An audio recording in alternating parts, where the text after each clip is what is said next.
This hasn't been getting a lot of coverage, and the coverage that it has been getting hasn't been very good, so let's talk about the trail derailment in East Palestine, Ohio. East Palestine's about an hour north of Pittsburgh, almost halfway to Cleveland. Norfolk Southern has a rail line that goes right through town, and this derailment happened right on the edge outside of town on the border of PA and Ohio. Of the cars that crashed, 5 of them contained vinyl chloride. It's a monomer used to make PVC.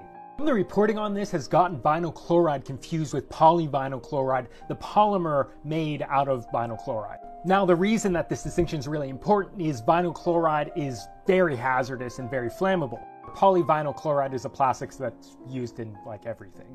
The other thing about vinyl chloride is that it boils at 8 degrees Fahrenheit, so it's shipped in its liquid form. Meaning that when these trains crashed and these started leaking, they weren't just leaking liquid, but they were spewing boiling gas. So vinyl chloride is really toxic. OSHA has the permissible limit of how much you can be exposed to it during an 8-hour shift as a 1 ppm part per million, average over 8 hours. So prior to this, the biggest spill of this chemical was in New Jersey, where one train car and about 23,000 gallons of vinyl chloride were spilled, but it didn't catch on fire. Now, this crash in Ohio has 5 train cars. These kinds of tanker cars can carry between 25 and 33,000 gallons. Let's call it 250 to 250,000 pounds of vinyl chloride. That's per train car, 5 train cars. There's maybe 1 million pounds of this toxic chemical spilling into the ground and also boiling off into the air.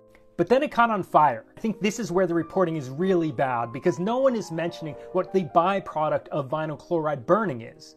Of the many byproducts of burning vinyl chloride, one of them is hydrogen chloride. Hydrogen chloride is really unstable and latches onto water, like just water vapor in the atmosphere, and that turns into hydrochloric acid. So right now, government officials from the railroad, both the governor of Pennsylvania and Ohio are calling burning off the 1 million pounds of this stuff a success, but not mentioning that it means that we have hundreds of thousands of pounds of acid in the air, potentially. Now, ever since engineering school, I've studied a lot of industrial accidents. I just find it really fascinating, and organizations like the Chemical Safety Board, NTSB, and OSHA all have like really good reports available to the public. I think as a designer, it's really good to learn about mistakes. When looking at these kinds of industrial disasters across time, there are a couple things that are pretty universal across all of them. 1, the responsible party, in this case, Norfolk Southern Railway, always plays down the reality of the situation. Politicians also just repeat the same lines, and then news outlets just repeat the same. So all we're hearing is the responsible party's word.